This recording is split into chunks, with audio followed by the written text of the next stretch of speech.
오늘 우리에게 주시는 하나님의 말씀은 다니엘서 1장 8절로 9절 말씀하고 17절에서 21절 말씀 같이 교독하겠습니다. 다니엘서 1장 8절로 9절 말씀, 17절로 21절 말씀 교독하겠습니다. 제가 먼저 읽고 그 다음에 여러분들이 읽습니다. 다니엘의 뜻을 정하여 왕의 음식과 그가 마시는 포도주로 자기를 더럽히지 아니하리라 하고 자기를 더럽히지 아니하도록 환관장에게 구하니 하나님이 다니엘로 하여금 환관장에게 은혜와 긍휼을 얻게 하신지라. 17절 읽습니다. 하나님이 이 네 소년에게 학문을 주시고 모든 서적을 깨닫게 하시고 지혜를 주셨으니 다니엘은 또 모든 환상과 꿈을 깨달아 알더라. 왕이 말한 대로 그들을 불러들일 기한이 찼으므로 환관장이 그들을 느부갓네살 앞으로 데리고 가니 왕이 그들과 말하여 보매 무리 중에 다니엘과 하나냐와 미사엘과 아사랴와 같은 자가 없으므로 그들을 왕 앞에 서게 하고 왕이 그들에게 모든 일을 묻는 중에 그 지혜와 총명이 온 나라 박수와 술객보다 10배나 나은 줄을 아니라. 같이 읽습니다. 다니엘은 고레스 왕 원년까지 있으니라. 아멘. 저는 오늘 말씀을 중심으로 성결한 삶이란 제목으로 하나님의 말씀을 같이 나누려고 합니다. 몇 년 전에 우리 남침의 교단에 저는 성경에 그렇게 많은 스토리가 있는지 몰랐어요. 어느 선교사님께서 성경에 나와 있는 모든 스토리를 뽑아서 이야기를 뽑아서 선교지에서 이야기를 가지고 복음을 전했는데 굉장히 효과적이었다. 그러면서 성경이 그처럼 많은 이야기가 있다는 사실을 새롭게 생각한 적이 있었습니다. 제가 다니엘서를 묵상하면서 아마 구약 성경에 많은 이야기가 있는데 그 중에서 다니엘서만큼 우리에게 그렇게 감동이 되는 이야기가 있을까 할 정도로 다니엘서는 많은 감동적인 스토리가 그 안에 있습니다. 특별히 다니엘서를 기록하게 된 동기에 대하여 성경학자들은 이 유대 민족이 깊은 절망에 빠져 있었는데 이 절망에 빠진 유대 민족을 위로하고 격려하기 위해서 하나님께서 다니엘을 통해 다니엘서를 기록하게 하셨다. 이렇게 성서학자들이 이야기도 했습니다. 다니엘서에 등장하는 인물들 중에 주인공을 말하면 다니엘과 물론 세 친구들입니다. 그 당시에 배경이 되었던 나라는 고대 근동을 한때 제패하고 주물렀던 바벨론이 그 당시 이 다니엘서의 배경이 될 수 있습니다. 남왕국 유다, 이스라엘은 솔로몬 왕 이후에 솔로몬 왕 아들 이후에 나라가 반쪽 나서 갈라졌습니다. 북왕국과 남왕국으로 갈라졌는데 남왕국 유다는 바벨론에 의해서 주전 586년에 멸망했습니다. 이 남왕국 유다는 바벨론에 의해서 어느 날 갑자기 이렇게 멸망한 것처럼 보이지만 하나님께서는 남왕국 유다를 어느 날 갑자기 이렇게 망하게 하지 않았습니다. 이스라엘이 북쪽과 남쪽으로 갈라져 있는 이렇게 분단된 나라였었죠. 그런데 주전 586년 남쪽 유다가 망하기 오래전 100년도 넘는 주전 722년에 북왕국 이스라엘이 아시리아라고 하는 이 나라에 그냥 망했어요. 남쪽 유다는 한때 같은 동족이었던 북쪽 이스라엘이 아수르에 의해서 무참하게 무너지는 것을 보면서 하나님을 떠난 족속들의 최후가 어떻게 되나를 이 남쪽 유다 왕국은 북왕국의 멸망을 통해 알았습니다. 100년이 넘도록 하나님께서 유다 족속들에게 계속 선지자를 보냈어요. 하나님을 떠난 최후는 이와 같다. 계속 그렇게 경고했지만 유다 족속들의 마음은 계속 하나님으로부터 멀어졌습니다. 그래서 드디어 606년, 주전 606년에 바벨론, 새롭게 이 고대 근동의 역사 속에 부상했던 이 바벨론이 아수르를 먹고 그 다음에 이 유다를 침공했습니다. 그래서 유다의 왕족과 귀족, 이들을 다 나라의 지도자가 될 만한 사람들을 다 잡아갔어요. 포로로 잡아갔어요. 포로로 잡아간 이후에 하나님께서는 그래도 계속 바벨론에 경고하고 돌아오기를 기다렸지만 끝내 유다 왕국은 하나님께 돌아오지 않고 주전 586년 606년부터 586년까지는 10여 년 후에 드디어 바벨론 왕국은 유다 제국이 다시 일어설 수 없도록 586년에 그들을 멸망시켰습니다. 첫 번째 포로로 끌려갔던 왕족과 귀족들 중에 다니엘과 세 친구들이 있었습니다.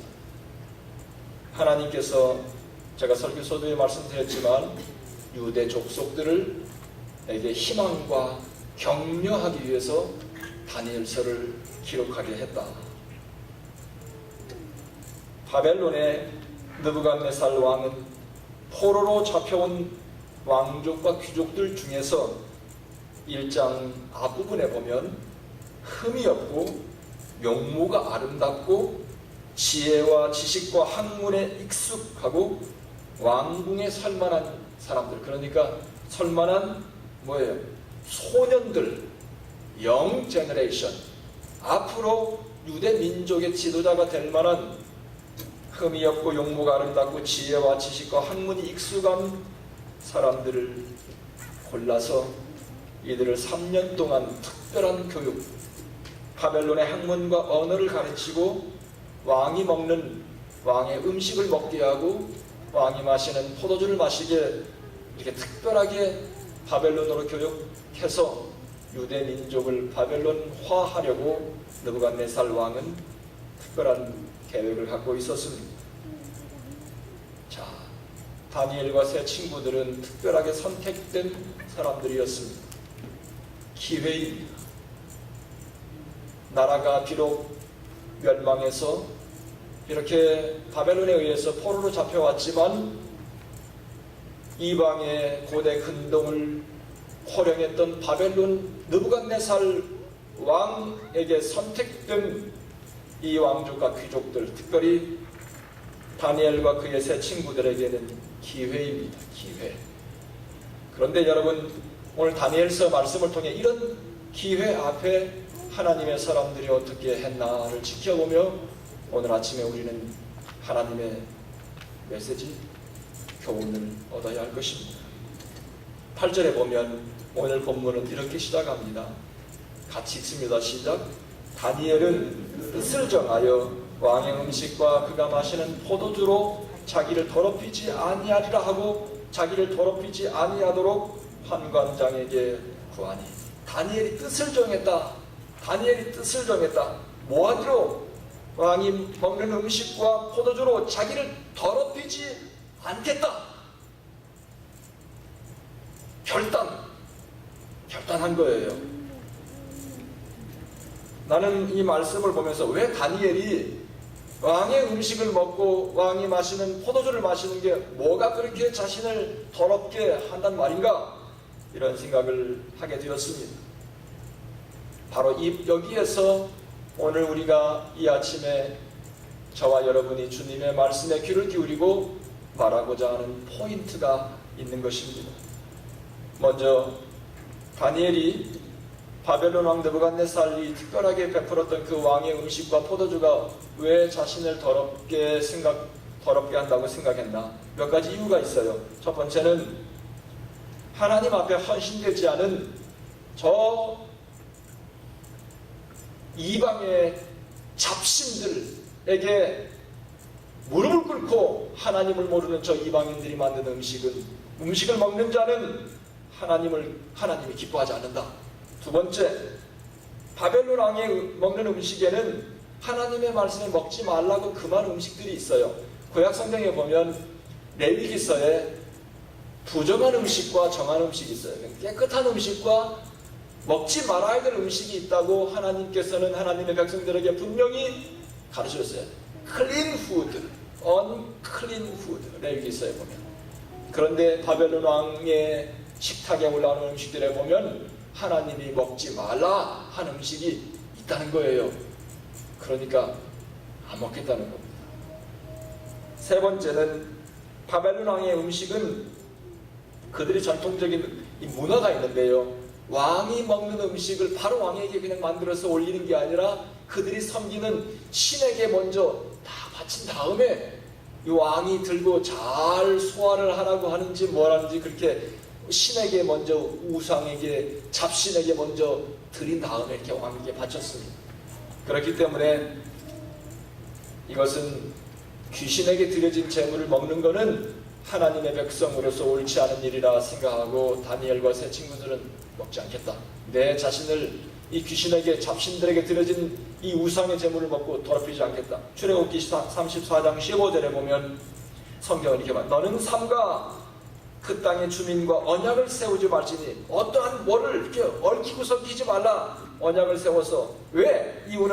이는 그들이 모든 신을 음란하게 섬기며 같이 읽어요. 시작.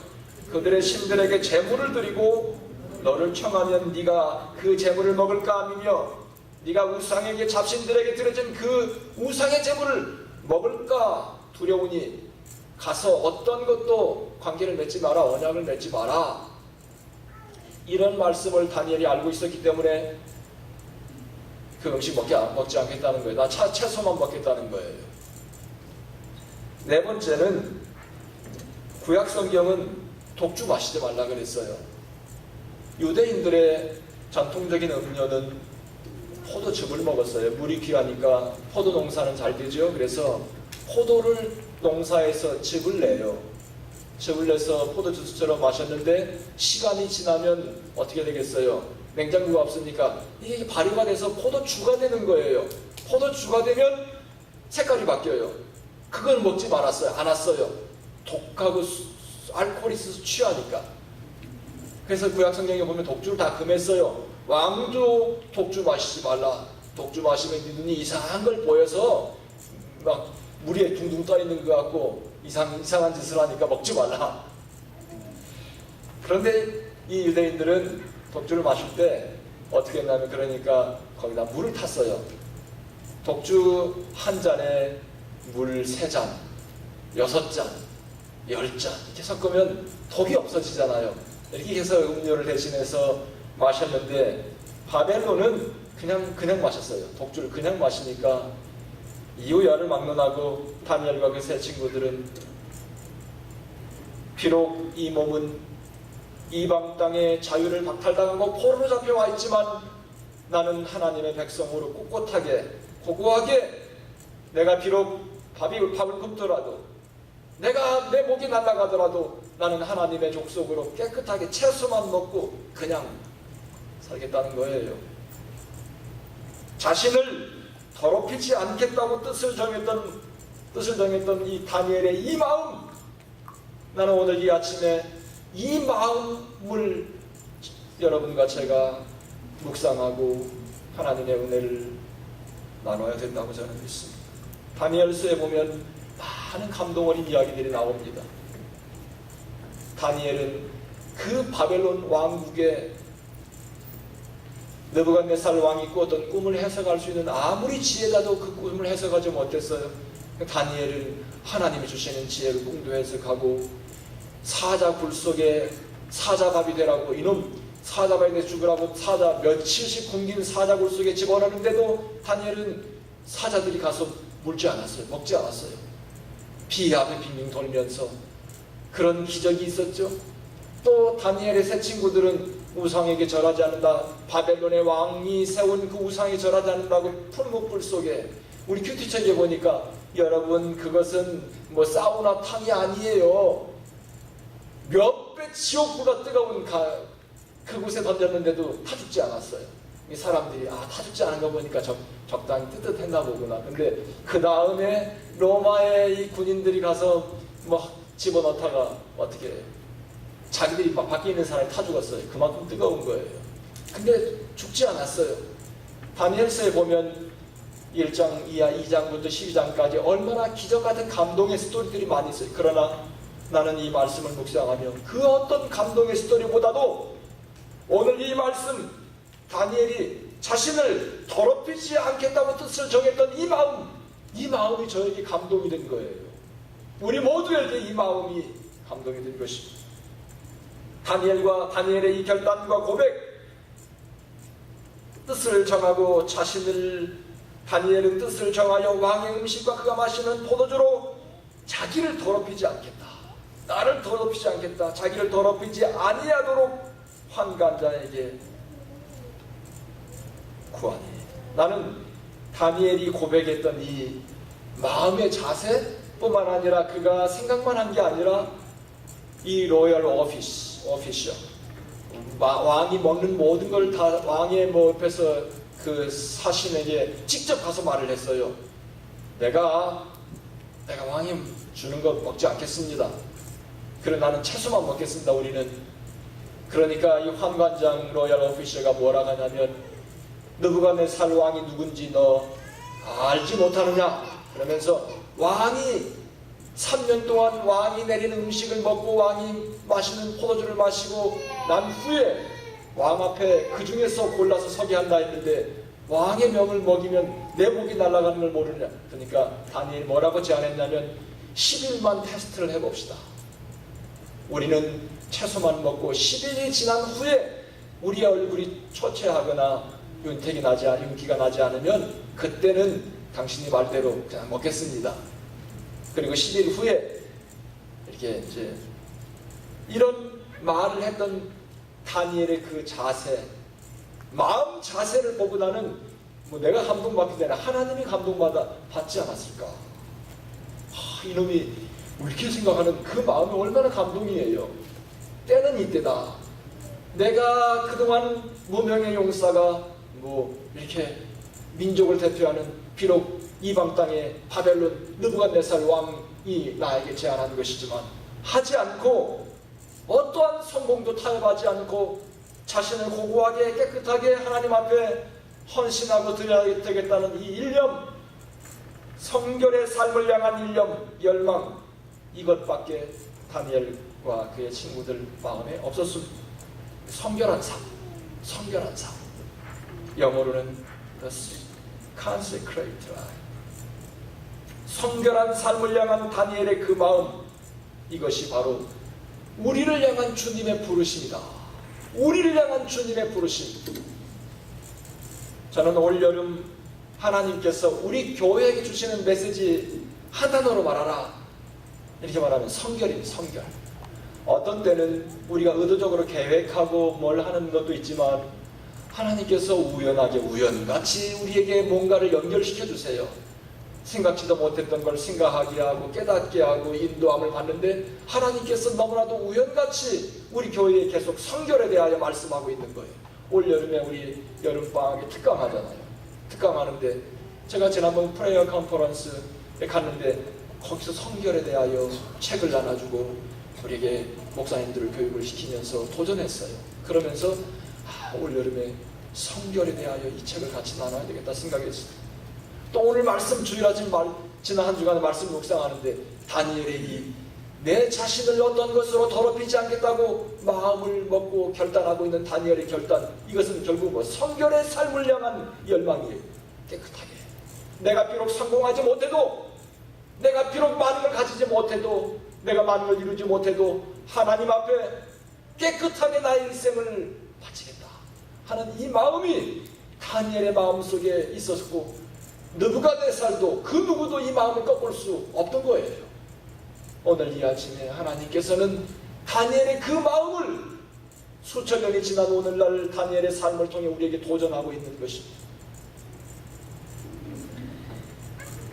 택강 교재 제목은 Consecrate the People, 내 백성을 성결케 하라. 또 성결의 부르심이게 할 수 있는데 그 책을 번역하신 분이 거기에 서론으로 자기가 덧붙인 글이 있는데요. 제가 지난 주간에 우리 교우들과 같이 하면서 너무 나눴었습니다. 거기에 보면 서문 중에 이 클라우드 킹 목사님이 쓴 말이 아니고 번역하신 분이 앞에 서론에 본인이 쓴 말인데 이런 말이 있어요. 내 백성을 성결케 하라는 하나님의 영원한 부르심입니다. 예수의 피로 구원받은 성도가 성결을 잃어버리면 하나님의 영광을 잃어버리는 것입니다. 거룩과 성결은 선택이 아닙니다. 거룩하지 않은 만큼 부정한 것이요 성결하지 않은 만큼 더러운 것입니다. 거룩과 성결을 모르고 하나님을 온전히 아는 것도 불가능합니다. 여러분, 저는 신앙생활 자체가 우리 일생 동안 하나님께서 어느 날 나를 하나님의 자녀로 불러내셨습니다. 우리가 주님 앞에 사는 그날까지 내가 벌려야 될 영적인 사투, 이게 뭐예요? 성결한 삶이에요. 성결한 삶. 성결한 삶. 하나님 다니엘을 통하여 우리에게 도전하고 계십니다. 어떤 것도 가까이 할 수 없는 성결, 하나님은 어떠한 것도 더러운 것도 가까이 할 수 없는 성결이 하나님이십니다. 하나님께서 내가 거룩하니 너희도 거룩하라, 우리를 그렇게 부르고 계십니다. 그러므로 우리의 일생의 목표는 하나님처럼 거룩해지는 것. 우리 일생의 목표는 예수님처럼 거룩해지는 것. 이것이 우리 일생의 목표예요. 목표. 하나님의 거룩한 되어서 거룩한 도구가 되어 하나님이 보내신 곳에 가서 그곳에 가서 나의 거룩의 씨앗으로 심어져야 되는 것입니다. 하나님의 부르심을 받고 우리는 모두 주님 앞에 이렇게 왔어요. 주일날 예배에 오고 하나님의 자녀가 되었습니다. 하나님은 우리를 왜 불렀을까요? 여러분, 하나님께서 여러분 복 주시기 위해서 부르셨죠? 우리는 많은 성공을 기대하지만 하나님은 당신의 삶을 성공으로 인도하기 위해서 부르지 않았어요. 하나님께서는 여러분의 삶을 성결하게 하기 위해서 성결한 백성으로, 거룩한 백성으로 이 죄 많은 세상 속에서 죄에 흔들리지 않고 죄에 파묻히지 않고 거룩한 하나님의 족속으로 이 세상을 밝히는 이런 사람으로 여러분을 불러냈어요. 잘 기억해야 돼요. 데살로니가전서 5장 23절, 성경은 이렇게 데살로니가전서 5장 23절에 보면 평강의 하나님이 친히 같이 읽어요. 시작. 너희를 온전히 거룩하게 하시고 또 너희의 온 영과 혼과 몸이 우리 주 예수 그리스도께서 강림하실 때에 흠없게 보존되기를 원하노라. 나는 이번 우리 여름 성경 특강에 이게 우리 요절이야. 이거 평생 우리의 말씀이에요. 평생 말씀. 하나님께서 우리를 평강의 하나님이 친히 본인이 직접, 이 말이에요. 본인이 직접 우리를 어떻게 했어요? 너희를 온전히 거룩하게 하시고 sanctify you completely, 완벽하게 거룩하게 했다. 우리를 하나님께서 불러내셨을 때에 우리를 세상으로부터 cut off, 잘라서 separate, 이렇게 따로 set apart, 떼어놨어요. 온전히 거룩하게 했다. 우리를 하나님께서 세상에서 우리를 불러내셔서 너희들은 세상에 속한 족속이 아니라 하나님께 속한 족속이라고 우리를 따로 이렇게 떼어놨어요. 그 다음에 뭐였어요? 너희의 온 영과 모든 혼과 모든 몸이 주님 오시는 그날 흠없게 티가 없이, 이 성결 아니에요. 성결, 거룩 잘 보존되기 원한다. 우리가 일생 동안 주님 앞에 가는 그날까지 우리가 영적인 사투를 벌려야 될 것이 바로 성결의 삶이에요. 깨끗하게 내 삶을 잘 지키는 것. 내 영혼, 온 영과 온 혼과 온 몸이 오염되지 않게, 온갖 것들이 내 생각을, 내 영을, 내 몸을 오염시키고 있는 이때에 오염되지 않게 사도 바울은 데살로니가 교회 형제들에게 이렇게 권면합니다. 나는 이것이 우리를 향한 하나님의 가장 중요한 부르심이다, 이렇게 믿습니다. 저는 다니엘서 1장 8절에 아주 서두에서 내가 마음에 결단했다, 내 자신을 하나님 앞에 어떤 것으로도 더럽히지 않는, 아무리 성공이라도 이렇게 결단할 때 그 이후에 하나님께 주시는, 다니엘에게 부어주셨던 하나님의 은총을 살펴봤어요. 본문에서 첫 번째, 하나님께서 지혜를 부어주시더라. 그냥 쏟아 부어주시더라. 무슨 지혜? 세상의 지혜가 아니야. 하나님의 지혜. 하나님의 지혜. 이거를 17장 17절은 이렇게 표현했어요. 하나님이 이 네 소년에게, 같이 읽어요. 시작.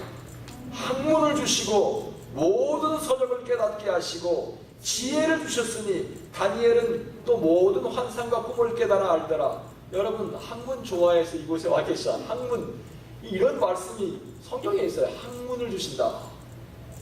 어떻게 했더니 다니엘서 1장 8절에 다니엘이, 그밖에 없어요. 그 전에 나와 있던 말씀은 다니엘이 내 자신을 어떤 것으로도 더럽히지 않겠다고 성결의 삶으로 결단하고 사생 결단하고 나섰을 때 하나님께서 이 내 소년들에게 주셨던 첫 번째 은총은 학문을 주셨다. 그 다음에 모든 서적을 깨닫게 한다. 책을 보고 그 책을 꿰뚫어 볼 수 있는 학문의 안목과 영안을 열어주시고 지혜를 주셨다. 여러분, 공부가 힘들면 뭐예요? 이거 다니엘이 한 그대로 해요. 다니엘이 한 대로. 다른 거 하지 말고 성결, 다른 어떤 것으로도 내 영과 내 몸과 내 혼이 오염되지 않고 더러워지지 않도록 성결의 힘을 써. 그러면 하나님께 학문 주신대잖아요. 모든 서적을 보고 깨달을 수 있는 한 책을 봐도 참 무슨 말인지. 제가 늘 신학 공부를 하는데요, 밤새도록 책 한 권을 읽었는데 새벽기도 가면서 뭘 읽었나 생각하니까 하나도 생각이 안 나. 뭘 읽었는지 이걸 다 책을 읽으면서 넘기게 했는데, 그런데 성결하면 하나님께서 책을 보고 모든 서적을 깨닫게 해주신다잖아요. 두 번째 주신 축복은 또 뭐가 있냐면, 제가 세상이 감당치 못할 사람이 되게 하시더라. 20절에 보면 왕이 그들에게 모든 일을 묻는 중에, 지금 그 뽑힌 소년들을 한 사람 한 사람 불러다가 얘기하는 중에 그 지혜와 총명이 온 나라 박수와 술객보다, 그 다음에 같이 읽어요. 시작. 10배나 나은 줄을 아니라 10 times better than. 여러분, 이 10 times better than, 10배나 낫다는 말은 1배, 2배, 3배, 4배, 5배, 10배 이렇게 자로 잰 게 아니에요. 상징적인 의미예요. 이 말은 뭐예요? 비교할 수 없더라, 이 말 아니에요.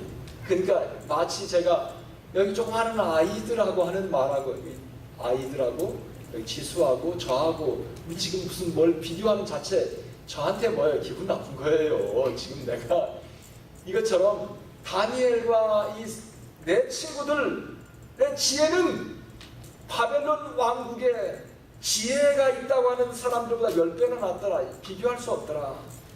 세상 사람과 비교할 수 없는, 세상이 감당치 못할 사람으로, 히브리서 11장 38절 상반절에 보면 같이 읽으시라. 이런 사람은 세상이 감당치 못하더라. 할렐루야. 하나님의 사람, 하나님 앞에 사생결단하고 내가 하나님의 사람으로 살겠다고 결단하고 났을 때 세상이 감당치 못하는 사람으로 하나님께서 10 times better than, 다 잊어버려도 이것만 기억해요.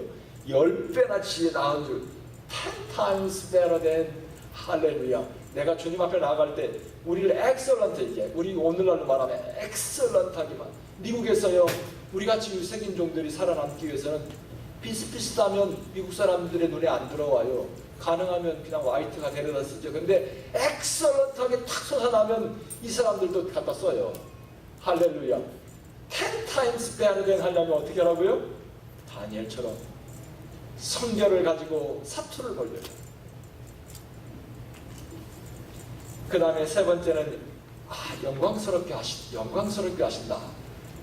다니엘과 세 친구들은 그냥 성결한 삶을 놓고 하나님 앞에 깨끗하게 살다 깨끗하게 죽겠다, 뭐 이런 거 했었어요. 그런데 세 번째 그에게 주신 축복은 영광스럽게 함. 18절에 보면 왕이 말한 대로 그들을 불러들일 기한이 찼으므로 환관장이 그들을 느부갓네살 앞으로 데리고 가니. 19절 같이 읽어요. 시작. 왕이 그들과 말하여 보매 무리 중에 다니엘과 하나냐와 미사엘과 아사랴와 같은 자가 없으므로 그들을 누구 앞에? 왕 앞에 서게 하고 왕이 그들과 직접 말해봤다. 인터뷰했다는 말이 인터뷰해 보니까 이건 안 돼. 그래서 이 다니엘과 내 친구들을 왕 앞에 서게 했다. 이것도 상징적인 의미가 있어요. 이게 저는 이 말씀 보면서 영광스러운 거예요. 영광스러운. 포로로 잡혀와서 앞이 보이지 않는 암울한 이 민족의, 유대 민족의 이 청년들, 3년이 지나도 여전히 청년들, 그런데 그 당시에 세계를 호령했던 바벨론의 왕 앞에서 있었다. 지난번에 우리가 말씀 자언서에 보면 자기 일에 근실한 사람을 보았느냐? 이런 사람은 왕 앞에 설 것이요 천한 자 앞에 서지 않으리라. 왕 앞에 서 있다. 왕 앞에서 내가 서서 그를 섬기며 종사한다는 말은 영광스러운 것, 세상에서 누릴 수 있는 가장 글로리파이드, 물론 뭐 바벨론 왕이 뭐 별건 아니죠. 하지만 상징적인 의미라 표현상 그런 거예요. 하나님 앞에 하나님의 족속으로 깨끗하게 내 일생을 살겠다고 결심하고 결단하고 단호하게 나아갈 때 하나님께서는 그의 삶을 영광스럽게 만져줍니다. 또 21절에 보면 다니엘은 고레스 왕 언제까지? 원년까지 있었다. 이 고레스는 페르시아예요. 바벨론이 약 100년 동안 세상을 흔들고 있다가 페르시아가 등장하면서 그냥 페르시아가 삼켜버렸어요. 페르시아의 첫 번째 왕, 바벨론을 집어삼킨 왕이 고레스 왕이에요. 고레스 왕이 바벨론을 집어삼킬 때까지, 고레스 왕이 바벨론을 집어삼킨 이후에 유다 백성들을 해방시켰어요. 너네 고토로 돌아가서 성전을 짓고 다시 나라를 회복하라. 이때가 70년이에요. 유다가 바벨론으로 포로로 잡혀가서 70년 동안 포로 생활을 하고 포로 생활을 마친 때, 그때까지 누가 살아있었다? 다니엘이 왕 앞에 섬기고 있었는데, 다니엘의 그 영광, 느부갓네살 왕 앞에서 느부갓네살 왕을 섬겼던 이 왕 앞에 선 영광보다도 더 놀라운 영광이에요. 신앙의 청년, 하나님의 뜻대로 사는 곳에 자기의 목숨을 내놨던 이 청년에게 신앙은 자기 인생 전부야. 그런데 유대 족속이 멸망해서 이방 족속에 지금 포로로 잡혀와서 70년을 보내고 있는 이 70년은 그에게 아무라기 짝이 없는 시간이었어요. 그런데 어느 날 페르시아의 고레스가 나타나서 바벨론을 삼키고 이 민족을 회복하는 그날까지 고토로 돌아가서 이 민족을 회복하라. 예루살렘에 들어가서 하나님을 예배하는 그날을 회복하는 그날까지 하나님께서 다니엘을 살려놨다. 할렐루야. 이것만큼 큰 영광이 없어요. 난 다니엘에게 이 이상 더 큰 영광이 더 어디 있을까? 눈을 감아도 죽어도 이제 오케이. 저는 하나님께서 다니엘을 이처럼 영광스럽게 만드셨다. 그 다음에 네 번째는, 저는 이 다니엘의 삶과 다니엘서 이렇게 생각하면서 성도의 삶은 이런 거 아닌가? 성도의 삶, 성도라 하면, 하나님의 자녀라 하면 이런 거 아닌가? 세상에 가서 그 앞에 가서 우리는 아부하고 조그만 출세를 위해서 내 양심을 팔아버리고 그렇잖아요. 그런데 다니엘은 꼿꼿하게 올곧게 자신을 하나님의 말씀 앞에 더럽히지 않고, 비록 내가 죽을 먹어도 굶어도 그런 마음으로 살았을 때 하나님께서 놀랍도록 그에게 영광스럽게 만들었던 것, 이게 바로 성도의 삶이 아닌가. 그러면서 우리는 깨끗한 그릇만 되면, 하나님의 깨끗한 그릇만 되면 그 다음에 하나님이 일하시는구나. 이게 하나님의 성도들의 삶의 방법이구나, 패턴이구나. 하나님 앞에 깨끗한 그릇만 되면 필요한 것을 알게 해요. 학문을 보게 하고 뭐 책을 봐도 막 꿰뚫어 보게 하시고, 필요한 것을 알게 하시고 만나야 할 사람을 만나게 하시고 우리는 되기만 하면 돼. 하나님의 깨끗한 그릇이 되기만 하면 그 다음에 하나님이 다 하시는구나. 이게 하나님의 백성들의 삶이 아닌가. 나머지는 주님께서 인도하신다. 디모데후서 2장 21절에 보면 그러므로 같이 읽어요. 시작. 누구든지 이런 것에서 자기를 어떻게 깨끗하게 하면 그 다음에 뭐예요? 귀히 쓰는 그릇이 된다.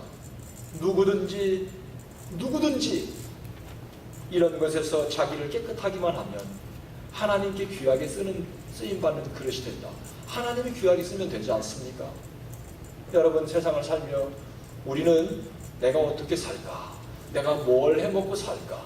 내가 공부를 하지만 어떻게 풀려나갈까? 뭐 걱정하잖아요. 나는 지금까지 50평생을 살면서요, 하나님께서 나에게 분명하게 주신 메시지 하나는 하나님께서 허락하신 인도하시는 곳에 가서 충성하면 하나님께서 우리에게 분복의 복을 주시더라. 너하고 나하고 같을 수 없잖아요. 다 네 복이 있고 내 복이 있는 건데 하나님께서 다 우리가 주님의 일 하면서 주님 교회 섬기면서 신앙생활하며 가족들과 행복하게 하나님을 섬기며 이웃을 섬기며 살 수 있도록 축복하시면 됐지요. 똑같을 수 없어요.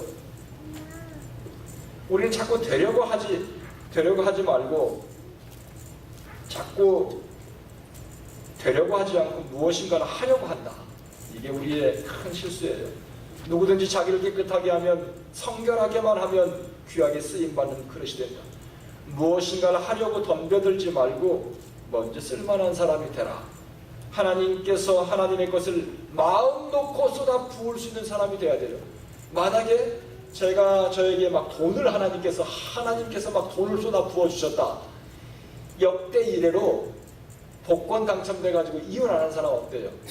제대로 인생 망가지지 않은 사람 없대요. 왜냐하면 돈을 주체 못할 사람에게 그냥 하늘에 돈이 쏟아 부어지니까 인생이 망가지는 거예요. 그런데 성결한 사람이 되면 하나님께서 마음껏 막 쏟아 부어도 얘는 괜찮아. 돈을 마음껏 막 쏟아 부어주니까 망가지지 않고 이웃과 민족을 살리는 사람이 됐다. 그럼 이 사람은 성결한 사람이야. 하나님께서 하늘의 지혜와 명철함을 부어줬더니만 이상한 데로 뚫려가지고 뭐 이상한 나쁜 인류를 해치는 사람이 될 수도 있지요. 하나님의 사람으로 살겠다고 사생 결단한 사람에게 다니엘의 기적은 이상한 게 아니다. 저는 다니엘서 1장 8절에 그 짧은 한 구절 2장부터 12장까지 얼마나 드라마 같은 많은 기적의 스토리들이 있어요. 그런데요, 저는 다니엘서 1장 8절을 이 한 구절을 묵상하면서 그 이하의 2장부터 8장 12장까지 기적은 당연한 거야. 너무나 자연스러운 거예요. 자연스러운 거예요. 저는 오히려 2장부터 12장까지는 많은 기적의 스토리, 사자굴의 이야기, 불 속의 이야기, 모든 그 이야기보다도 어떤 이야기보다도 1장 8절 말씀을 통해 큰 감동이 있었습니다. 하나님 이 마음을 저에게 주시고 우리 교우들에게, 우리 가족들에게 주십시오. 다른 건 필요 없습니다. 하나님 앞에 하나님의 사람으로 세상의 그 어떤 것도 나를 오염시킬 수 없는 성결의 삶을 향한 열망, 갈망, 소원, 기도, 영적인 사투가 나에게 있으면 그 다음은 하나님께서 놀랍도록 드라마처럼 다니엘서 2장부터 12장까지 22장까지 쓰던 놀라운 기적 같은 스토리를 내가 하는 것이 아니라 하나님께서 그렇게 인도하십니다. 내 마음을 놓고 날마다 기도하며 영적인 서투를 벌려야 다니엘의 그 결단, 하나님 없는 것 사랑하지 않기로 결단합니다. 하나님이 아무리 내가 좋아도 하나님께서 기뻐하시지 않으면 내 눈길도 주지 않고, 아무리 내가 가고 싶어도 하나님 기뻐하시지 않으면 내 발걸음도 떼지 않고, 아무리 내가 좋아도 하나님께서 기뻐하시지 않으면 내 입에 대지 않는 것. 이런 무슨 결단이 하나님의 족속들, 하나님께서 쓰시는 사람들을 보면 이런 마음이 그들의 마음속에 공통적으로 있습니다. 다니엘의 결단이 바로 그 결단입니다. 성결의 삶, 돈 버는 것보다 더 중요해. 성결의 삶, 공부하는 것보다 더 중요해요. 성결의 삶, 성공하는 것보다 더 중요해요. 할렐루야. 믿습니까? 나는 이 다니엘의 삶을 묵상하며 하나님 50대 중반까지 하나님 저를 인도해 주셨습니다. 나의 남은 일생도 다니엘처럼 그렇게 결심하고 살 겁니다. 여러분도 그렇게 하시기 바랍니다. 하나님께서 다니엘의 일생을 통해 그 하나, 다니엘서 1장 8절 그 한 구절, 하나님 깨끗하게 주님의 뜻대로 살다가 깨끗하게 죽겠습니다. 성공, 많은 돈 필요 없어요. 이렇게 했더니만 그 기적을 일으키신 것처럼 우리에게도 하나님께서 그렇게 선하게 인도하실 줄 믿습니다. 기도하겠습니다.